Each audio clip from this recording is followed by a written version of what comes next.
Well, there was some oil in it. Yeah, so that's just a little bit worse. Have to fulfill the prophecy. Oh, look at that gator right there. Dude, he's a big one too, huh?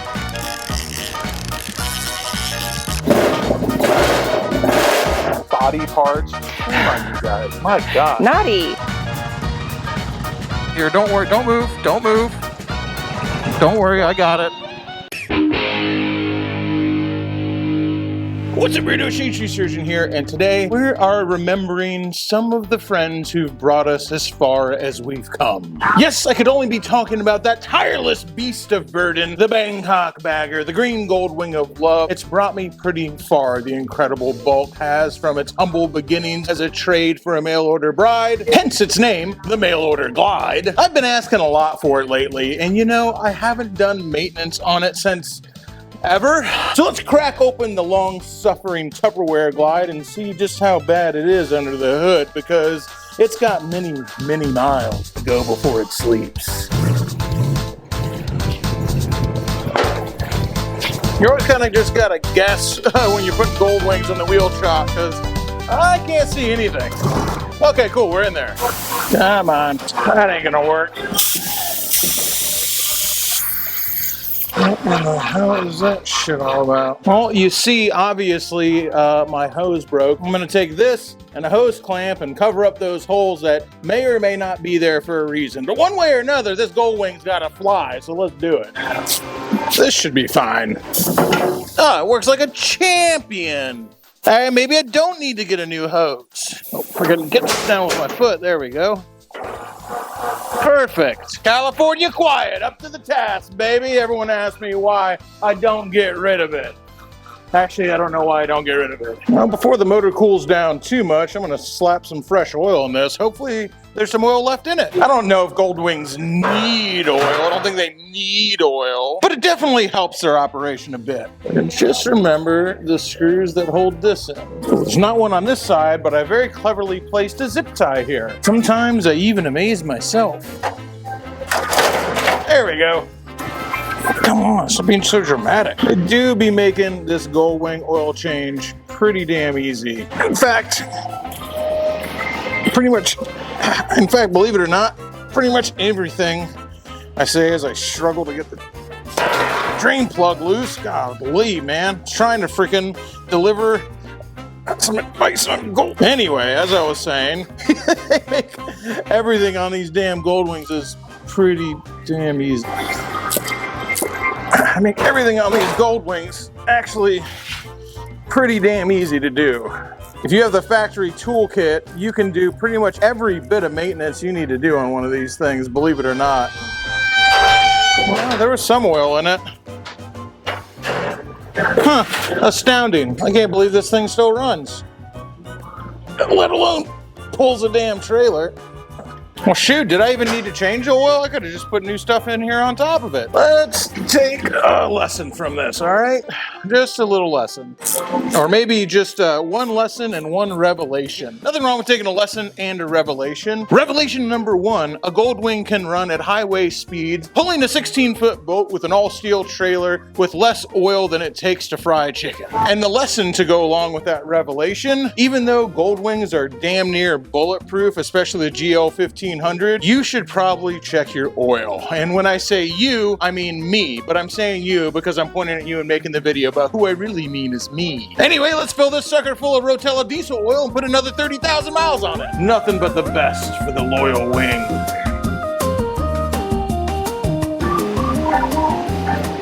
Oh, a little bit for my homies. I always wondered what this thing was for. I've already demonstrated that it can run on a lesser volume of oil than it takes most whiskey to get college girls drunk. So do I really need to fill it up? I feel like I could save some dollars by only filling it halfway. Let's see here. No oil light, but there wasn't an oil light before either. perfect. Why wouldn't it be? Let's go ahead and take a look at the front brakes now. It's been stopping fine, but I've also never changed the brake fluid and seen how much oil came out of it. If there's any brake fluid in there, I'll be shocked. I've also noticed some weird noises coming from the front end at low speeds and a little bit of a wobble. And I know my tires are cupped because I rarely put the correct air pressure in them, but I want to take a look down here anyway and see what's going on. Now, let's see. God, these things suck, dude. I don't know who's ever said Milwaukee tools were good. I actually spent money on tools once. These things are garbage, dude. Let's see if I remember how to take this off. Is there another one hiding up here somewhere? Yeah, there is. Oh, there we go. Got to check both sides though, because on Honda Goldwings, the front brake lever operates only one front brake and the rear brake lever operates the other front brake and the rear brake. Sounds pretty silly, but this was just something Honda did back in the day to prevent people from washing out the front end pre-ABS. But since it's like that, you can have uneven pad wear on either side, which you can have on any motorcycle, honestly, but more likely on a Goldwing. And we got good pad life on this side too. Well, just imagine my shock and surprise when I found out there's actually fluid in here. Well, it used to be brake fluid, but believe it or not, I have seen worse. At least you can still kind of see through it. There is some mud on the bottom of this that I want to clean off, so I'm going to go ahead and suck it all out before I flush new stuff through. Yeah, gross. But I'm not really surprised, honestly. Would have been way more surprised if it was perfectly clean in there. Let's go ahead and flush some new stuff through here. Yeah, that's just as gross down there. Just going up every once in a while to make sure I'm not pulling air through it, but I should be able to pull fluid through here till I see it come through clear. But it definitely ain't clear yet.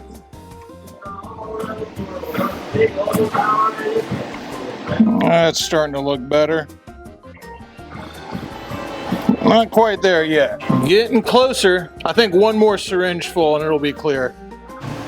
There we go. Much better. Thank you, Joe the Mountain Jedi. I use this trick all the time now. This front brake lever is starting to get just the slightest bit kind of crunchy, which doesn't actually have anything to do with the fluid. It actually has to do with the piston and the fact that the dust shield on there has ceased to be. It was really crunchy when I got it, and it's lasted about 30,000 miles, so I'm going to do the same thing I did back then, which is spray just a little bit of off-road chain lube on it. This is exactly about how much I put on last time. A couple little squirts like that. For 30,000 miles, I'll take it. Shit, dude. I was about to start working on the clutch, but dead flowers can't come on and not be turned up.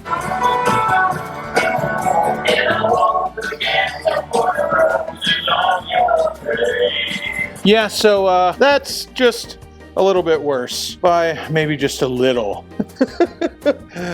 Yikes, dude. Makes me a little trepidatious as to what we're actually going to pull out of this line in the master cylinder, but I'm sure it's not going to be pretty and it definitely needs to get out of there.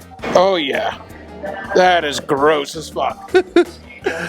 Well, I'm glad I'm doing it. Gotta look on the bright side. I'm a pessimistic. The glass is half full of piss, baby. That is still coming out brown, dude. Damn. This is the third syringe I pulled through. Fourth syringe, we're getting there.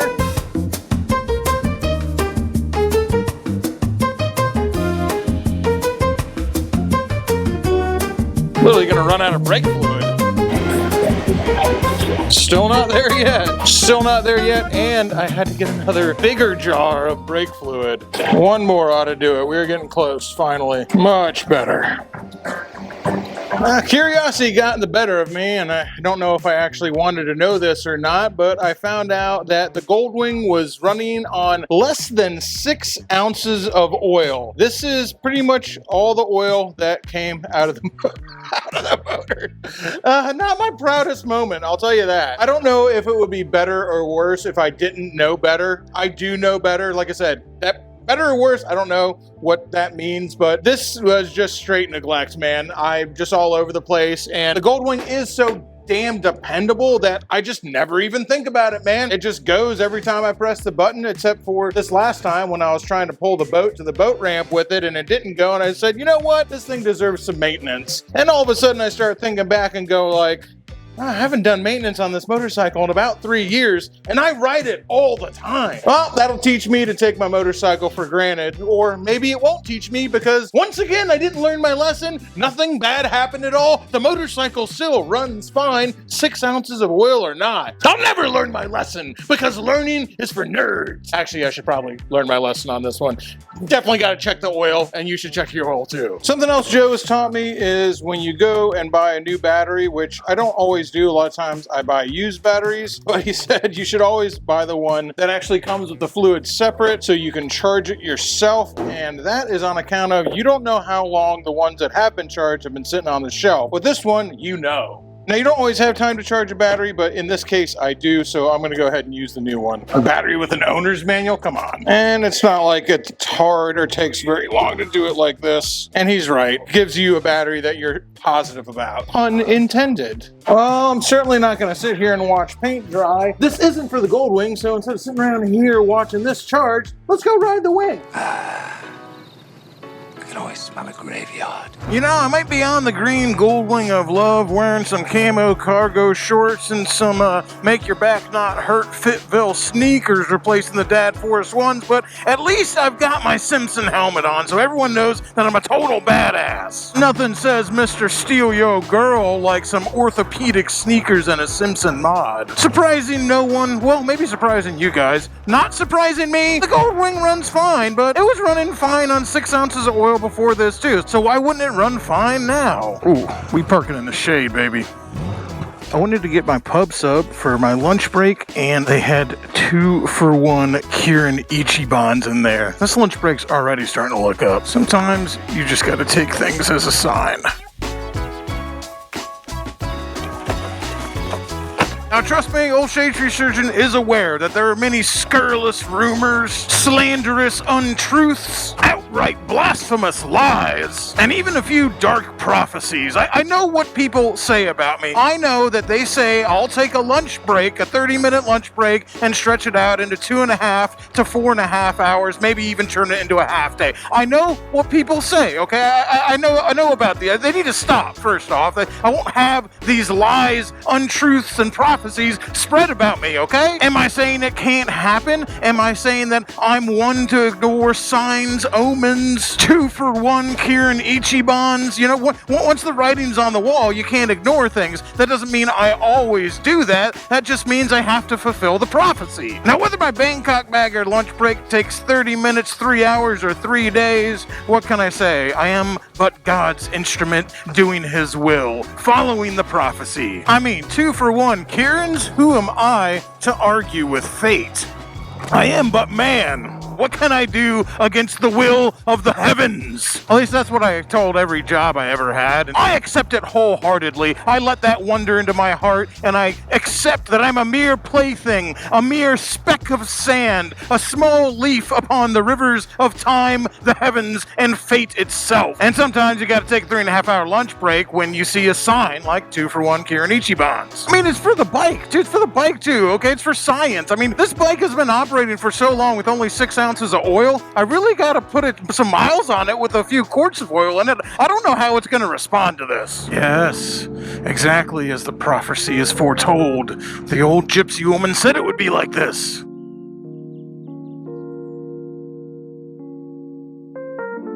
Uh-oh. Thunderbolts and lightning.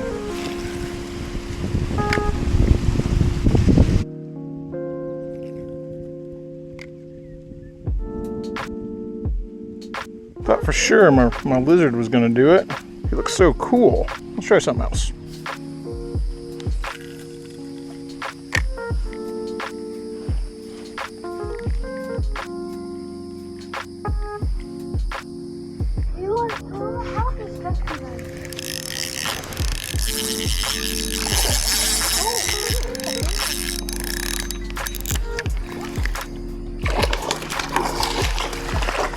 Shoot. Oh, look at that gator right there. Whoa. Whoa. Dude, he's a big one too, huh?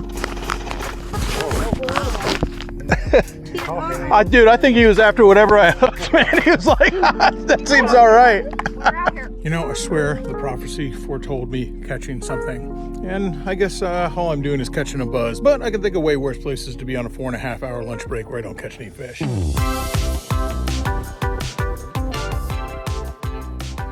Ladies and gentlemen, boys and girls, behold the amazing, the beautiful, the ravishing, the enticing, the mysterious Dr. Girlfriend.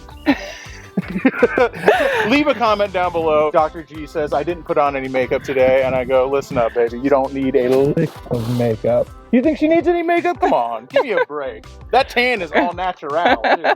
She's getting back on her Triumph, which I think there was a couple of cool names for it, but I forget exactly what. Somebody called it Ruby's Red or Ruby, cherry something. I don't remember. Yeah, so there was a bunch of those. A lot of stuff had to do with body parts. Shame on you guys. My God. Naughty. Anyway, we're jumping back on it. I haven't hung out with Dr. Girlfriend in a month, so we're going to keep the filming to a slight minimum because me and her need to catch up after not seeing each other for a while. Absence makes the heart grow fonder. But we do want to film her journey on her Triumph over here, so let's go out and ride some more. Let's go out and practice. Yay! There's no replacement for seat time. Hopefully it doesn't rain. Well, it is going to rain. Just whether it rains on us is the question. It rained the last time. I know. It's not that bad. Just a little sprinkle. It wouldn't dare. Just I am going to be riding, of course, the Teal Deal, the next giveaway bike, the Harley Davidson Road King. I like that color. What I like to do, especially with a bike that has an enrichening knob like this, it's not a choke, it's an enrichening knob, is I like to start the bike and turn it on before I put my helmet on. That way it has a little chance to warm up. Grasp it firmly, choke it with both hands. I'm just kidding, you just need one hand. Now turn the key backward. Not everybody does a little good choke. What, and do that huck too? Yeah, now No, I'm just kidding. The key is one more time, the key's down there. There you go, backwards, got that bright light. Yep. It ascertained that the motorcycle's in neutral. Yeah, I didn't. Okay. But it is. Is it? Yes. Okay, it's in neutral. Yeah. All right, I'm pulling the clutch and start it. Now this motorcycle, you have to pull in the clutch to start it. A lot you don't, but I always pull in the clutch to start it. Yeah. All right. Feeling good? It's okay, just, let it in and out. Practice, feel where it is. All right, you in first gear? All right. Let's go ahead and go. It's always such an exciting thing when someone first starts riding, when they first get on the road. I'll admit that this is a slightly selfish endeavor. I mean, not only do I get to hang out with the mysterious Dr. Girlfriend on two wheels, which is something that I think that anybody would want to do, but also I get to siphon off a small portion of her joy, like some sort of vampire, and claim it for myself. Joy that can only exist when you're learning how to ride for the first time. Yes, that sweet, sweet joy. Oh, it feels good to feel something. Amber, look where you want to go.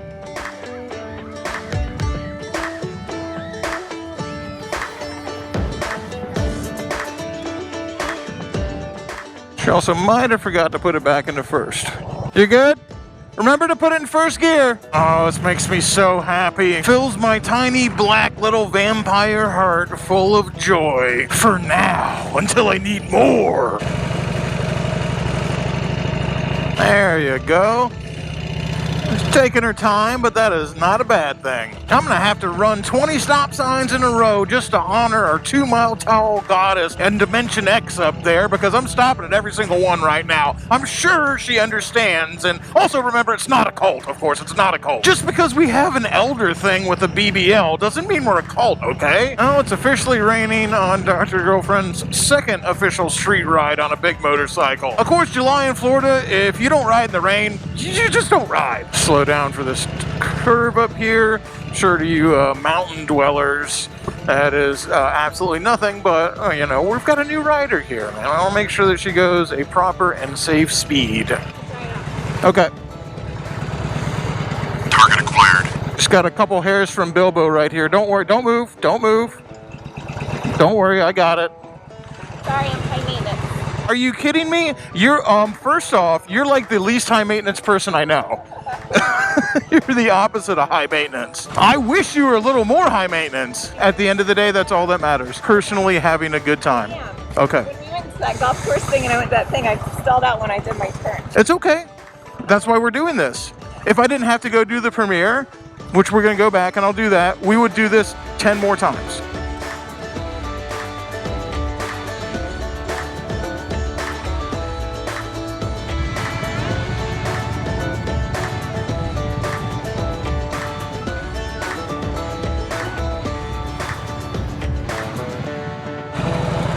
Oh, she's avoiding the puddle this time. Smart, clever girl. Oh no, dude. Oh no. Now it's time to go do a premiere with you guys, which I'm sure Dr. G will jump in there too.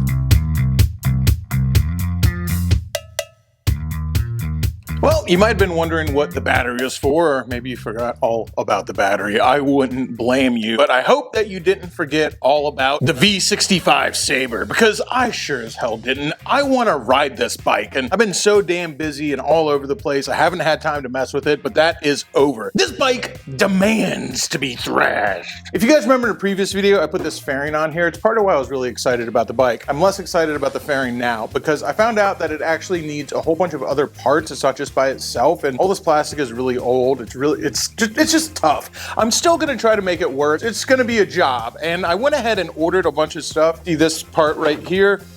These are the parts that I was missing. Like, this isn't just a fairing. It's like a 3-piece, multiple-piece fairing, and this stuff is not in good shape. I ordered them. I was able to get them. They're pretty cheap. I mean, the whole idea behind me getting this bike is I traded something for it. I don't actually have any money into it besides the battery I just bought and a couple other things we'll talk about later. And then these things, which all told for all the pieces, about 150 bucks. Get what you pay for. They're missing parts. Parts are broken off. They've been repaired. But if you want a V65 Sabre with the full Honda line fairing that's all put together and it's really nice, that's like an $8,000 to $10,000 motorcycle if it's all there and it's in good shape. I want one of those bikes, so if I want it, I'm gonna have to kind of cobble it together from stuff that nobody else wants. It's a lot more work, that's for damn sure, but at the end of the day, if I want something that's nice and I can't afford it, well, this is how I gotta get it. I don't have a lot of money in all these parts. I've got the mirror fairings, the 2 lower fairings, I got all the boxes and the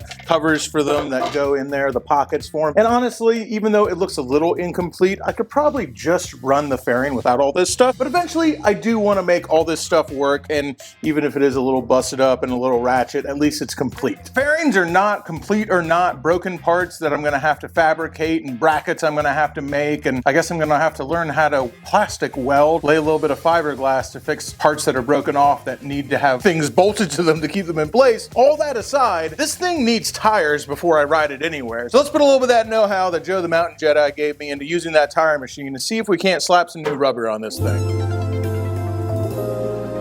Well, I've never pulled one of these tires off, but how hard could it be? I say with absolutely unearned confidence. It actually looks really easy. There's just one big ass nut for the axle over here, one pinch bolt on this side, and honestly, this thing should just fall right out. I'll see what else holds it in. Should actually be one of the easiest rear tires ever. We're not even gonna ask nicely. We're gonna go straight to aggressive negotiations. All right, that wasn't so bad. So that should be it, right? Right. Hey, look at that. Hey, look at that. It hits the exhaust. All right, let's pull that exhaust off. Come on. Dude, this Milwaukee is garbage, man. Milwaukee sucks. Oh, dead again. It's just like anytime you put any kind of load on it, you have to like take the battery out and then put it back in again. I should have never spent the money on it. I thought I was buying myself something nice. That's what I get for buying myself something nice. Everyone says Milwaukee, they're so good. Those red Milwaukees are so good. They're not, dude. They suck. One of the easiest rear tire removals ever. I feel like I shouldn't even have to take the brake caliper off. This whole thing should just come off, right? Maybe not. I don't know. Fuck. I don't know. I don't know. That was a lot looser than I would have wanted it to be. Oh, son of a bitch. Pads plenty of life on them, but they look like they've been on there since Ronald Reagan was president. This should lift up. There we go. Okay, now that I know how to do it, yes, it is actually very, oh man.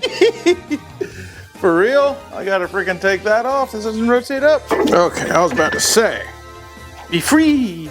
Good thing, it looks like whoever did this last did actually put Molly on the splines in there. I'm gonna put more on there, but they did put it in, that's good. I'm already doing better than most in the fact that I have a tire machine, even though this tire machine is pretty much just like a table. That's pretty much all it is. It's a way to hold the tire, nothing else. You still got to use spoons, but I'm not going to deny it. It's nice to have. Keep crowing about how it's my 41st birthday and I still feel like I'm a kid. Well, I'm a kid who likes bending down a lot less. Oof, this tire is hard as a rock. The bead breaker is a pretty cool part of this tire machine too. Although, and I've done this before, you can just run them over with your truck. So far coming off pretty easy, but they always come off easier than they go back on.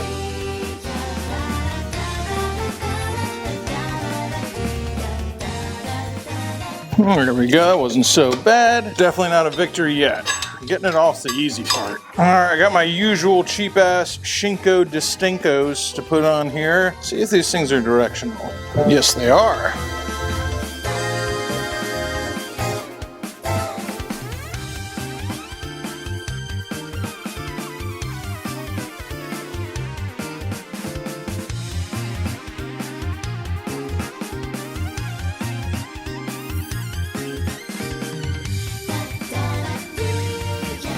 Well, Joe makes it look a lot easier, but it's on there.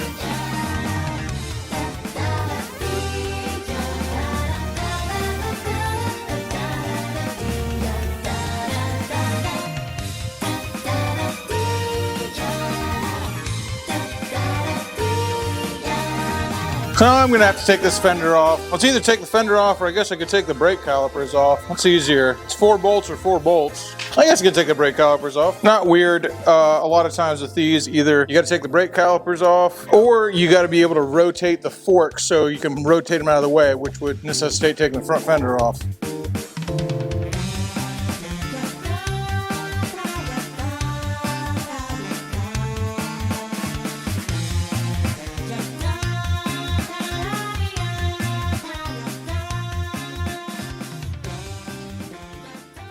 A boy dressed in fine clothes stood behind the man, nervously clasping his hands.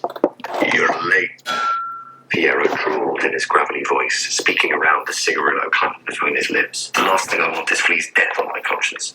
But if we're going to stop Marquetta, we have to take risks." Some of you guys might be aware that I am an absolutely voracious reader, and in the past couple years I finally broke down and started listening to audiobooks. I'd resisted it for decades after spending a heartbreaking amount of money for a 12-year-old Josh at least to get Clive Cussler's Inca Gold on about a dozen cassette tapes, and then absolutely hating the experience of listening to it. Mind you, Inca Gold is a great book in my opinion, and I'm always down for a little Dirk Pitt schlock, but I just wasn't ready to be read to. I tried it again a few years back, desperate during a long drive home from a particularly brutal hair scramble with Jim Butcher's briefcases, and I haven't picked up a printed book since. Working on motorcycles or riding them, these days I almost never do it without the company of a book. But I digress. I've had a gentleman bastard size hole in my heart that is in no danger of being filled, as the last we heard from Locke and Jean was in 2013, and apparently Scott Lynch is too busy arguing politics on Twitter to give us the Thorn of Emberley. In my search for something in the very particular vein of sword and sorcery / heist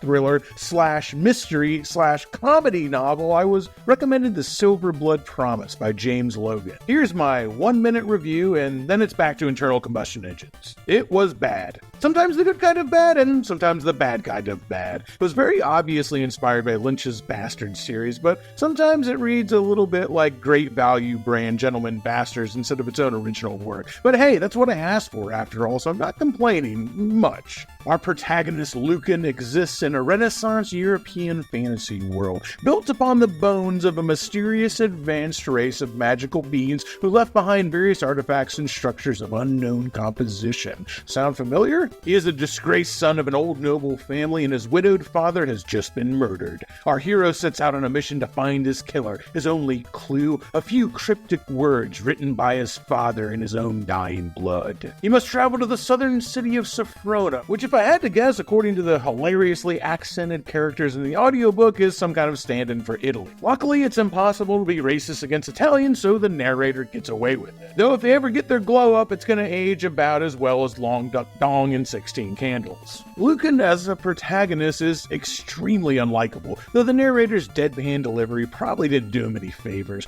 I feel like Logan was going for some sort of Han Solo, Indiana Jones, wisecracking rogue type character, right down to the authority and daddy issues, but ultimately he just comes across as a dick. The bad guys in this book are cartoonishly evil, and maybe I've been spoiled by the morally gray baddies in Martin Abercrombie's books, but Logan's villains are a cunt hair away from twirling their mustaches and monologuing over a pit of laser beam sharks. In fact, one of the villains actually has an underwater maze with sharks in it. If a character is bad, they are physically repulsive, unless they are a woman, in which case they're beautiful. 80% of Logan's universe appears to be populated by women for some reason, and every single one of them is attractive. The closest he really gets to describing a woman that isn't a smoking hot 10 is by having the strikingly beautiful woman they used to be in their youth shine through for but a moment when they laugh. There's also a few weirdly political moments about class warfare, racism, and church corruption that seem weirdly forced. I can be down with any one of those, or even all of them in a book, but here they feel shoehorned in for some reason. Maybe it's just me. Somehow, despite all of this, James Logan still got me.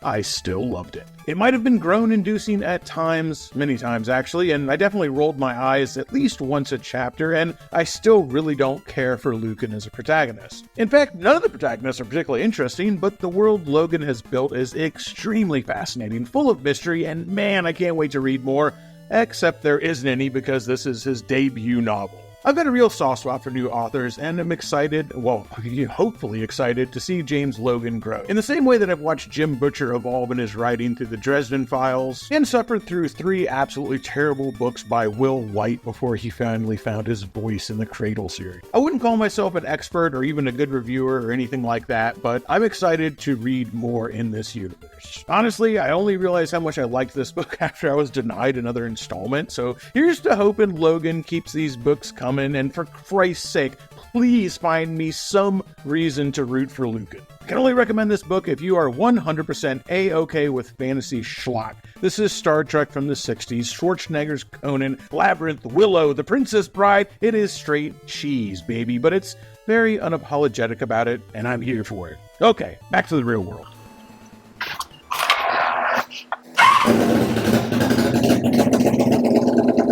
Hell yeah.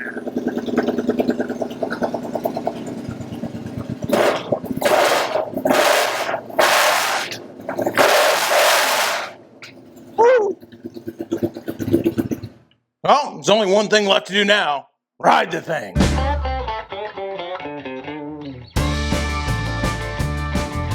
Steamy. Well, it's about 7 o'clock in the morning. Let's see how hard my very first project on the boat, besides getting it into the water, goes. This thing needs a little bit more than Cami Bay's Brat Summer umbrella. It needs an actual bimini top.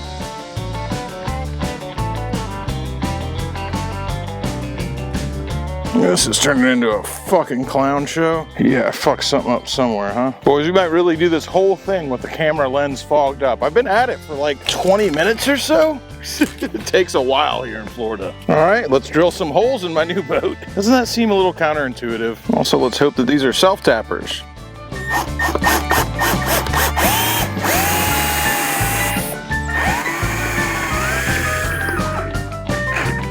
So, once again, unsurprisingly, fucking Milwaukee does not have enough ass to actually do this. Dude, Milwaukee sucks. Life is hard, it's harder when you're stupid. It's also hotter when you're stupid because this is supposed to be a 15-minute install because the sun's coming up now, and now I'm sweating my ass off.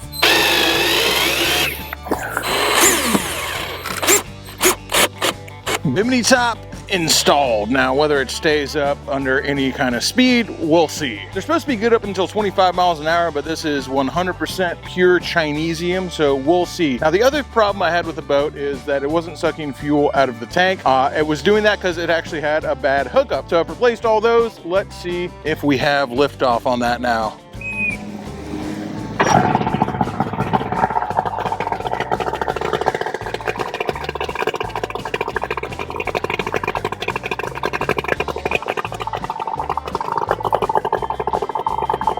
Cool.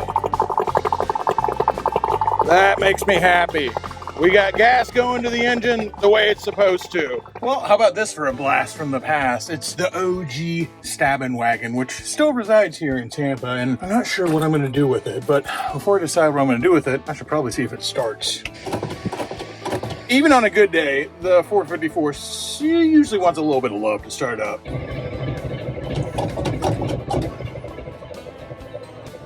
Come on. Hey, you guys listen to the Youpers? Sounds a little bit like my car won't go. At least half a dozen people who know who the Youpers are. But yeah, I grew up on that. Hey! Oh. Come on, Rusty Chevrolet.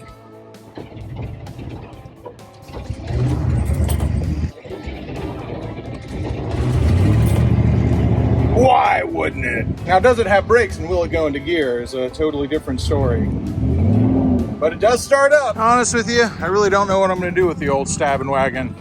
It runs, it drives. I don't know if I'd want a repeat of my last trip to Arkansas with it, but since then I've gotten the belt situation figured out. I guess one of those things where it's like, I guess I could sell it, but do I actually want to? I don't know. And it's hard to come up with a price for something when you're not sure if you actually even want to sell it or not, because I still kind of want to use it. Still up in the air on that one, but for now, the stabbing wagon persists. What is dead may never die. Years ago, my auto shop teacher taught me a very valuable lesson. And he said, make sure every single car on your property, and he had quite a few himself, he said, make sure every single one of them runs, because the code enforcement man comes around, and I'm the kind of guy that they come around every once in a while. If you can make every car move, you can tell them to piss off. So let's make the Lincoln move. Entire ecosystem inside the Lincoln, so I gotta watch my step. 1 for the money, 2 for the show, 3 to get ready.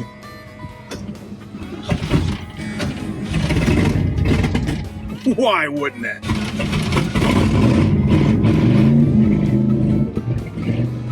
Hot Rod Lincoln, baby.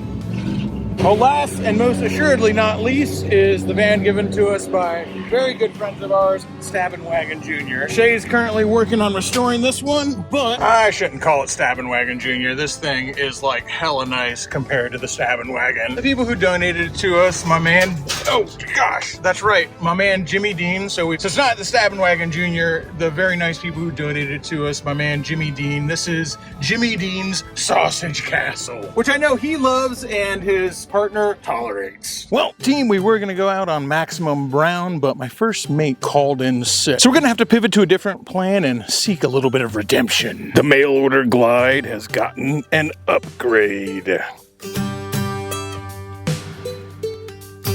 Might seem a little ridiculous to have rocket launchers on the mail order glide, but kind of a ridiculous person, and I don't care. Even though my collapsible rod works fine, it's kind of nice to have 2 rods already set up so I can fish a lure and I can fish live bait. Let's go see if I can make something happen this time, because last time was pretty embarrassing. Well, look who lucked out. 2 for 1 Ichibans again. Now, I forgot my super secret squirrel special stealth cup today, but I got a little trick around that. I'll show you guys here in a minute. No gods. No masters, no bedtimes. I've been abandoned by the heavens, betrayed by the prophecy. Well, boys, it's time to make my own fate. Sometimes you just gotta take matters into your own hands. Now, I'm pretty lazy, so I try to avoid doing that, but yeah, when I have to, I will.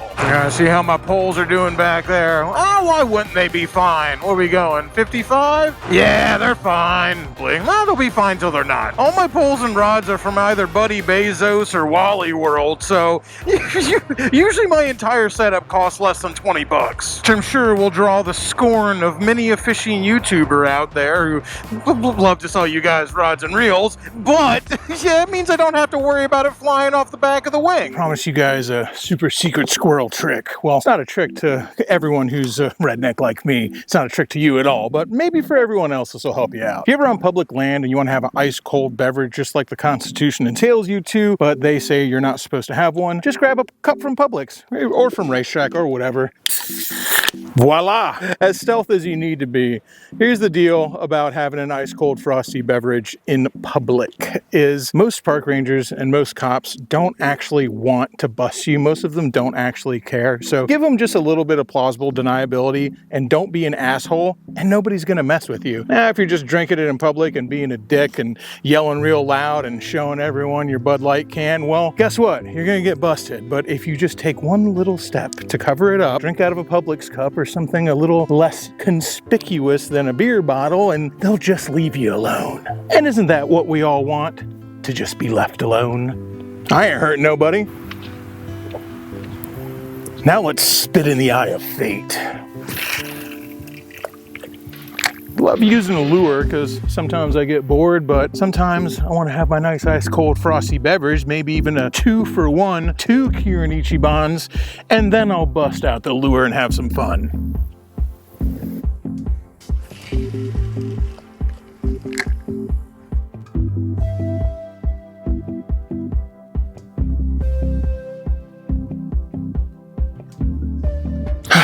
Well, team, skunked again. And the Florida sky is doing Florida things that probably aren't going to show up on camera. Thunderbolts and lightning, very, very frightening. Oh, yeah, that was a big one.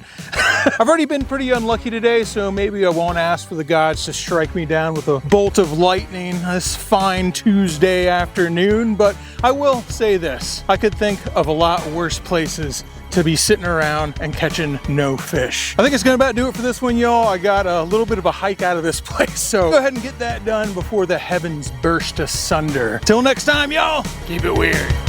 Crashing through the sky comes a fearful cry. Shadetree Army! Shadetree Army! Armies of the night, evil taking flight. Shadetree Army! Shadetree Army! Nowhere to run, nowhere to hide. Panic spreading far and wide.